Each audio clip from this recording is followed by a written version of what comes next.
জীবনটা অনেক কষ্টের। সুখ পেতে হলে অনেক পরিশ্রম করতে হবে। এমনিতে সুখ তোমার বাড়িতে উপস্থিত হবে না।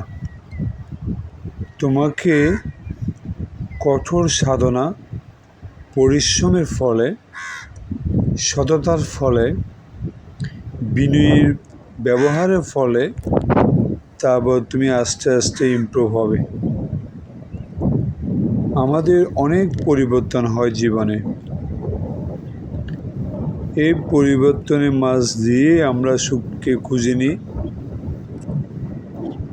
তাই তো আমরা অবসর সময়ই অথবা অবসর বিনোদন হিসাবে এই প্রোফাইলে কাজগুলো করে থাকি। অনেকজনে মনে করে আমি কন্টেন্ট তৈরি করি পেশাগত হিসাবে। না, আমি কন্টেন্ট তৈরি করা আমার একটা সবচেয়ে খুবই বড় ধরনের একটা শখ। কন্টেন্ট তৈরি করতে আমার খুবই ভালো লাগে। তাই তো প্রতিনিয়ত কন্টেন্ট তৈরি করার চেষ্টা করে থাকি। ভালো হোক আর মন্দ হোক, একবার নিজের মাধ্যমে, নিজের সৃজনশীলতার মাধ্যমে নতুন করে যে কোনো কন্টেন্ট তৈরি করতে চেষ্টা করে থাকি।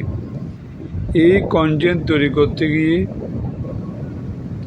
অনেকজনের পছন্দ হতে পারে, অনেকজনের ভালো না লাগতে পারে, কিন্তু প্রতিনিয়ত অবসর সময়ে কাজের ফাঁকে যদি একটু আনন্দ পেতে চাই, তখন আমি আমার এই টাচ মোবাইল নিয়ে ফেসবুকের মধ্যে বিভিন্ন ধরনের প্রাকৃতিক, সামাজিক, এলাকাভিত্তিক বিভিন্ন ধরনের সৃজনশীলতা এই প্রোফাইলের মাধ্যমে আপনাদের কাছে আমি প্রকাশ করি।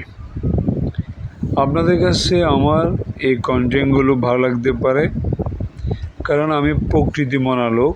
আমি সবসময় প্রকৃতি নিয়ে পড়ে থাকি। প্রকৃতিকে আমার কাছে খুবই ভালো লাগে। প্রকৃতি আমার সব কিছু। এই ধরনের পরিবেশে যে কারো ভালো লাগবে। সবাই চায় একটু শান্তি ও নীরব স্থান। এই ধরনের নীরব জায়গার মধ্যে বসলে মন জুড়ে যায়, শান্তি ফিরে আসে। আমি সহজে রিল পোস্ট করি না।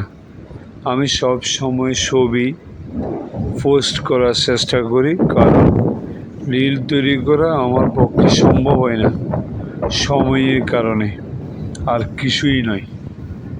তাই এই ধরনের প্রাকৃতিক দৃশ্যগুলো ধারণ করে, অথবা সামাজিক দৃশ্যগুলো ধারণ করে, অথবা আমার কর্মস্থান, আমার প্রাণপ্রিয় প্রতিষ্ঠান, বিদ্যালয়ের বিভিন্ন অভ্যন্তরীণ কার্যক্রম, কর্মকাণ্ডগুলোকে আমি তুলে ধরার চেষ্টা করি।